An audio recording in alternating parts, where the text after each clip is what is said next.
I've been in business for 10 years and I've done over 10 million in sales now. One of my brands this month alone is on track to do over 200K, okay? And the best part is I only work 4 hours a week on my brands, which gives me the freedom to live here in Bali and help entrepreneurs just like you do exactly the same. Now, recently, 2 entrepreneurs came to me. They paid me 5K for a private one-to-one session where I showed them how, like literally step by step, how to build an online business that gives them the time, location, and financial freedom whilst their business is pretty much set up to run on autopilot, okay? And here's the truth. I'm gonna give you that 5K session for free. Like this video contains like one of the recordings of my secret marketing system that helps all of my businesses scale and sell on autopilot, right? This literally might be the most important video you watch all year. Enjoy. Say it all the time, but first and foremost, a modern e-com company business is a media company first and foremost. All right, you're limited to copywriting, images, and video. All right, so my thing is, how do you get retained content, and also what is the flow from someone who doesn't know about you to actually paying customer, and what does that look like on the back end? It looks like a bit of a maze at the minute, but I'll walk you through it step by step, okay? So you always start on your main platforms at the start. So these, Facebook, Twitter, whatever, Snapchat, TikTok, Instagram, right? You're starting with these, you're either running ads, you're leveraging creators here, influencers, because all you're trying to do is capture attention. And remember, the whole premise of e-com, we live in the attention economy, okay? Which basically means it's about being able to capture, retain, and convert attention into dollars. That's all you're doing, okay? So again, there's a lot more to it. I'm skimming this, but just to kind of give you a brief overview of what you guys need to be doing in order to basically get and retain customers. But then when you have customers, you keep them on the back end and you use those as your primary marketing drive, okay? So they've seen an ad, they've seen a post, whatever, on the front end. This will send them to your landing page. Okay, so talking like basic infrastructure of an e-com brand, you don't need much. You need a landing page, product page, maybe an about. That's it. You don't need this big, fully integrated e-com store. So it doesn't have to be that complicated, okay? So you've got them to your landing page. They're gonna take potentially 3 actions. The first thing that happens when they come on your page is there will be an email pop-up form. This is incredibly important. So we're talking post iOS 14 world. If that doesn't mean anything to you, basically you can't track cookies anymore across the internet. All right, you can't. You get, I think seven days is the standard attribution window for running Facebook ads. So most times it's really hard to know where they come from. So you have to be able to capture that data. By data, I mean you have to give something in order to get that email, okay? This offer becomes incredibly important. Most people lead with discounts. I don't recommend leading with discounts, okay? If you can price high and justify, you're basically protecting your margin, particularly so with a supplement brand, because you don't have a huge amount of meat on the bones compared to like a one-time purchase product, like a set of golf clubs for like $500, right? So you've got to be strategic with it, okay? So if you get that email and they don't buy straight away, most people do not buy straight away. Everyone thinks they see an ad, they buy, done, sorted, okay? Not the case. It takes on average between 4 and 7 digital touch points to convert any customer, which means you have to get them across multiple platforms, okay? But that's prospecting. You need to get that information from them. You need their email address, because once you have that email address, this is how you now get them into a welcome series. Say about pop into like a newsletter site, sign. Yeah, but no one wants to read a newsletter. Yeah. Okay, no one wants that. They want something tangible, and the way you do this is you build in the law of reciprocity, okay, which is you give before you ask or you take. Right. Okay, so you're giving something of perceived value to them in exchange for that email. All right, so it's like a no-brainer for them. For me, with my nutrition brand, you're getting a free bottle of gummies worth £15, or you're getting a free shaker. Okay, obviously the gummies don't cost that much, so the perceived value is high, but all you need to do is give that email, and they're thinking of buying anyway, so it's like, okay, why would I not? So now, if they don't buy straight away, if they don't go down this column, the buy column, you now get them into a welcome series, which is an automation where you now build a story, but you're not really asking for anything, all right? You're introducing yourself, the founder, the brand, what's in it. You're educating them. You're giving them reasons to buy, all right? As opposed to just going straight in with offers, here's discounts, or buy now, all this stuff, which most people do. The thing we're trying to do is build a brand, all right? We're not just building this pump and dump cycle of solely focus on acquisition, because that's no fun. You start every new month at zero. Where's the next sale coming from? I don't know. Okay, you need people on the back end. This is how you build a brand. To build a brand, you obviously first need a good product. It needs to do what it says on the tin or tub or pouch. And then you need to nurture relationships with consumer. And the way you do that is either through email or potentially SMS as well, okay? Now, these are all automations. These will get you sales, whether it's 3 o'clock in the afternoon or 3 o'clock in the morning, automation. This is the good thing about e-com. You divorce your income from your time, okay? As long as you have the systems and stuff, and this is what I'll teach you to set up once we've got all the product stuff sorted. Making sense so far? Yep. Okay, so welcome series, technically that's gonna get them back into the buy column, okay? If they, for whatever reason, don't give you their email there, but they do add to cart, okay? You get them in a separate email automation series. So you got either a cart browse or checkout abandon series, okay? So it's just a separate thing, similar email flows, but this is a little bit more, it's not as warm as the welcome series, but all you're trying to do is get them back to this page again, okay? So back to this page to get more chances to convert them, all right? You can't follow customers around the internet like you used to, all right? You do have retargeting ads on Facebook, which work, but as I said, you've got a 7-day attribution window, and that's pretty much it, okay? That is its own strategy, because you do not retarget customers with the same ad or content you got them to come to the website, because now you've moved them down the awareness cycles. Now they're product aware, they're brand aware, they're problem aware, they're solution aware, okay? So now you can make them offer aware, so it's different, okay? So again, I could extend this infinitely, but I'm just trying to simplify it. All making sense so far? Yeah. Okay, this is pretty much everything I'll teach you to do once we get going. Okay, once you have all of the core infrastructure in place, you build systems. The systems allow you to leverage time. Okay, this is how you build an e-com brand that gives you time, financial, location freedom. Okay, but in the beginning, you have to work hard enough to not have to work hard. Okay, so all following so far. All right, so if they're in the no camp, then abandon series is going to get everything just points back to this either product page or landing page. For cold traffic, you send them to landing page. For warm traffic, you send them to a product page. The landing page takes them on a journey. It educates them. It's a long form. A product page is more explicit about the product, because you can assume they now know you, the brand, the problem, and they're maybe in that kind of consideration mode, okay? If you send someone from a raw content just a product page, they don't have a big enough picture because they're not educated enough. So if you run customers to your website and have no systems on the back end, you've paid to get someone to come to your website. If they don't buy there and then, they're gone. They're in the ether. You're never going to see them again. Okay, so these automations on the back end give you that 3 to 7+ chances of converting them. Okay, and it works pretty much on autopilot, which is amazing. Okay, so understood all this part anyway, the top right. Yeah.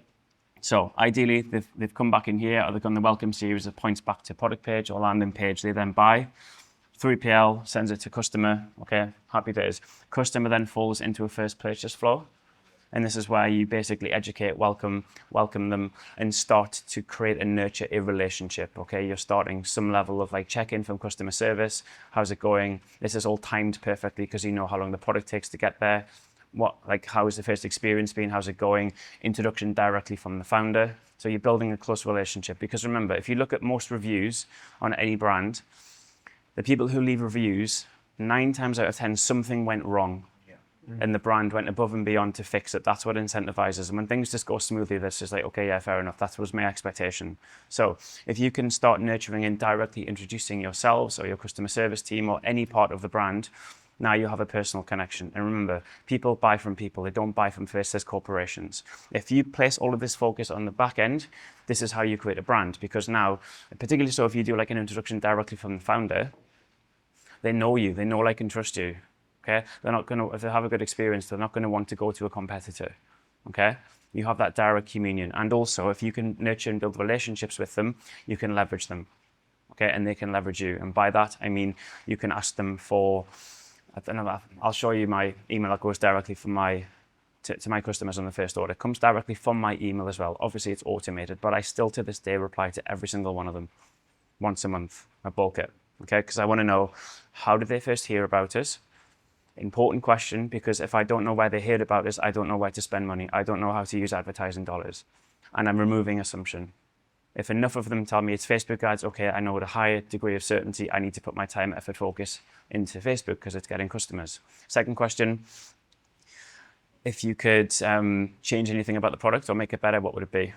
Okay, now I'm getting direct feedback from the market, so I know now what to do to improve the product or change it or bring out and diversify. When you're talking before about launching with like 3 or 4 products, you don't need to do that. Start with one, okay? And let the market dictate what you do with the next rule, okay?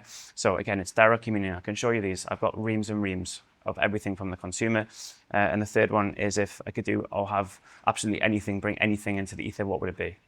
Okay? Problems. I'm looking for problems. But the solutions they give me are the ones that I will act on if I have enough data. Make sense? Cool.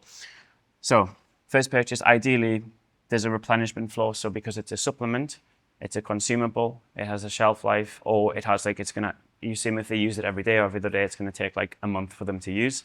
Now they're still in this first purchase flow, but it has replenishment built in. Okay, now let's make sure they're actually going to buy. Okay, let's make them aware, right? You can use scarcity, FOMO, all of this stuff. Get them back to product page. Okay, back in, now they're in the now they're in a repeat second time customer flow. Yeah. This is why you can now leverage them for content.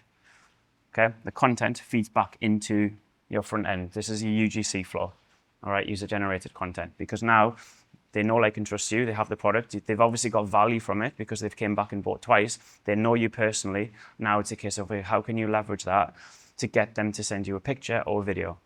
Would that be usually incentivized? Incentivized. So it's super easy. Would you like your next product for free? Yeah. Obviously, yes. Okay, all I want you to do, send me a picture of yourself with the product, a testimonial, and leave us a review. Now I get reviews. Now my net promoter score is higher. Now my conversion rate goes up. It's all fully intertwined and integrated. Yeah. That makes sense? Don't want to like overcook it too much. But this is how you build close relationships with customers at scale without you having to do the work. And it's just all leaning on systems. Okay?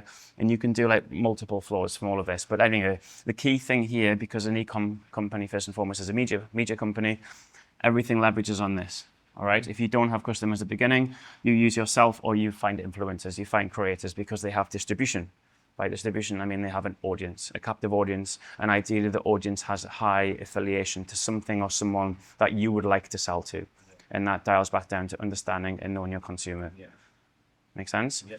But this content that you get, okay, from these guys, from even your customer, this content proliferates across the whole ecosystem. You use that content in your ads, you use it in your email flows, you use it on your landing page, you use it in your social media. Okay, so you don't have to like have all of this crazy budget on influencers. You can actually use existing customers. And in terms of selling to anyone, people selling to people, customers who look like them. Okay, say for example, my demographic is parents. I have pictures of parents with product or pictures of them with their kids with product. They use the same language, they think the same thing, they have the same problems. Now I have harmonic resonance on the messaging. The messaging is all back in here, but it feeds through and proliferates across the whole ecosystem. That's like the most simplified way I can show you. It might look a bit complicated, but it's pretty much plug and play, especially if you get the systems and you just need to change the content, the copy, maybe the images. That's it. Okay? Yeah. So this is kind of next level content flywheel. Yeah, of course. Take a picture.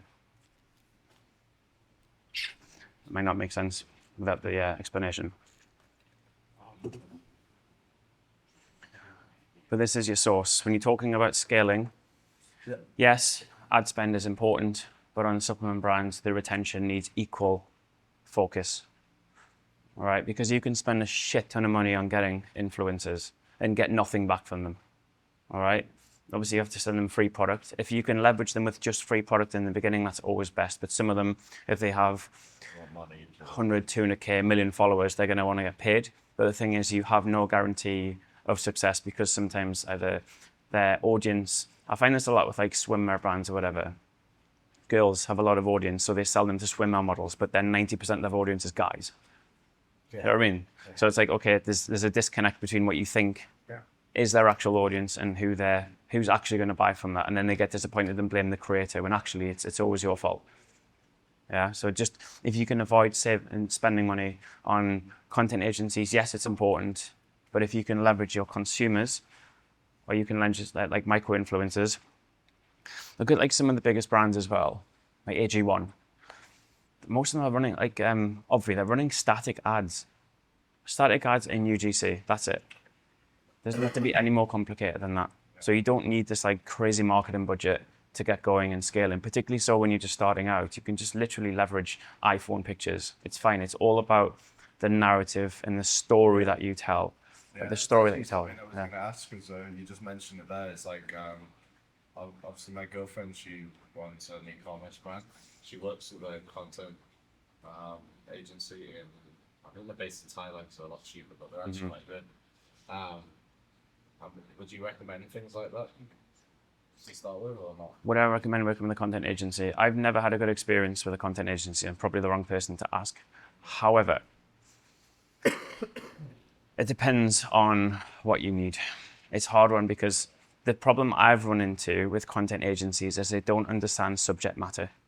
There's like certain nuances associated with brands or products that they send out to their pool of creators, and they're just like actors, and they don't get, unless you can still script things as well. You can tell them like what to say, but sometimes it doesn't come across as authentic, or they don't look like your target consumer. So, I was saying this to you when you brought it up, though, like, I think with what we're doing and like the messaging and stuff, it's just like, I just don't think they're going to understand it the same way we understand it. Yeah. And it's like, Yeah. I think like, I mean, we were saying an idea because obviously we like what the brand that we're going for is more kind of playful and funny. yeah. Is that we could also use characters, for example, like our friends in Bali that are really funny characters and get them to do something. Yeah. Sort of thing that's just Yeah. like, That's what I'm saying, but it doesn't have to cost a fortune. You don't have to sink 100K into it. You can like, it's funny because I was watching Liquid Death, the owner, on a podcast. yeah, And before he'd even launched the brand, he had the idea, and what he wanted to do was wanted to test the waters. He created a video. I've not seen the video. yeah, Cost him like $1.5 grand. yeah. But that video actually went viral, like massively went viral. So then, based on the hype and the fact that he could see people liked it, Yeah. he used that data to then, Yeah. and yeah, Understand why it's speed to market. And you should sell before you're ready. especially in Bali as well. Like things are so cheap. Like videographers, like just it's so much cheaper than what it'd be to be in the UK to like Yeah. create things like that. It's just making sure you get good usable assets off the back, because you can have really high skilled photographers and they just kind of miss and skip the whole narrative. So in the beginning, if you can control the process and the narrative as much as possible, the model, what they look, how they say, their body language, because all of these like subliminal, what do you want to call them, features add up when it comes to selling online, because you're selling through pixels. You don't get like the same interpersonal, non-verbal communication side of things. So I'm not saying they can't work, I'm just saying that it's more difficult, and you don't just want to hand this off to a team. You probably want to be involved as much as possible. So you figure out what works, at least to start with. So especially at the beginning, because then once you've got references of your own work, then you can use that Yeah, on the line to show them what. yeah, exactly, because you know what success looks like. Yeah, but the point you're making with the Liquid Death guy is so important, is if you can pre-sell before you're ready, perfect. Validate. You don't have to wait for your product to be ready. You can do this ahead of time. Andrew Tate always says like people rush in and just spend a lot of money and actually like do so much smarter about it at the beginning by like. That was my testing mistake. the water. Bro, imagine for the 2 years I spent making my product, imagine if I was actually selling the product instead of just making it in silence. Yeah. That problem would not be a problem. I would have had 2 years of data. Even worst case, no one had bought, I'd have an email list Yeah. True. of interested parties. Yeah. But I did it in the shadows. I was too scared someone was going to steal my idea. And that was just the worst, stupidest thing I could have done. Because then when it actually came around to it, I'm like, okay, shit. Now I've wasted 2 years in making this product where I could have spent 90% of time marketing and speaking to people and getting and generating interest. And then on launch day, I could have created hype. Now I've got an email database, and now I can have like 100-200 sales. And then I would have been sold out on day one. That's the mistake. But it's always the limiting beliefs of like something or someone's going to steal your product, they're going to steal your idea. When in reality, you see how difficult this is. It's not easy. Even for someone with resource, time and attention spare, they have to really want to do something to go through the whole process of setting up all of the moving parts, all the email flows, all the ads, all the website and stuff.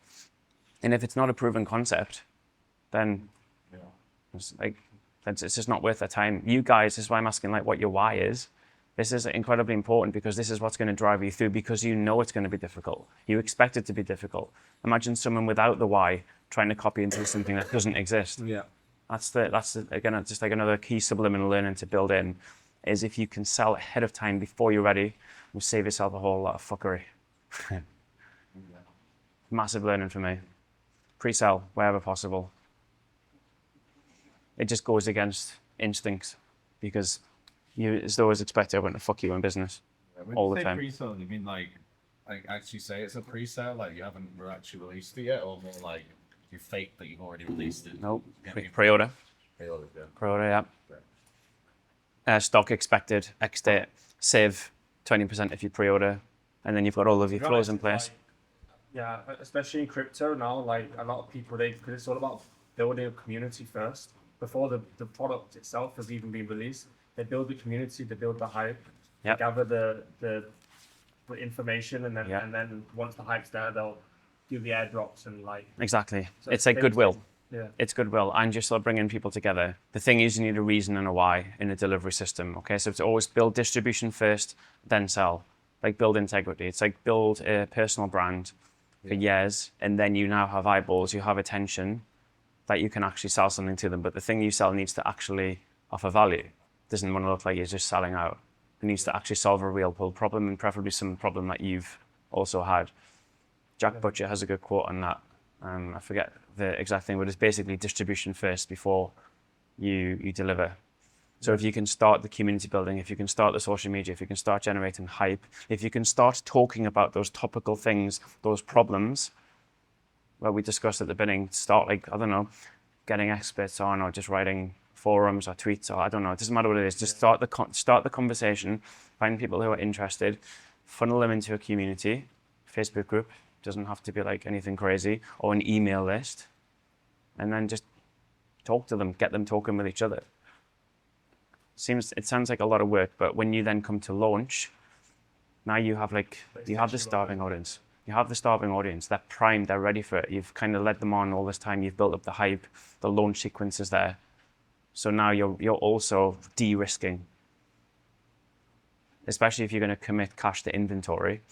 Yeah. If you know you're starting to build a customer base before time, you've probably pre-sold all of that before you've even had to buy it. That's like best case scenario, if you can do that.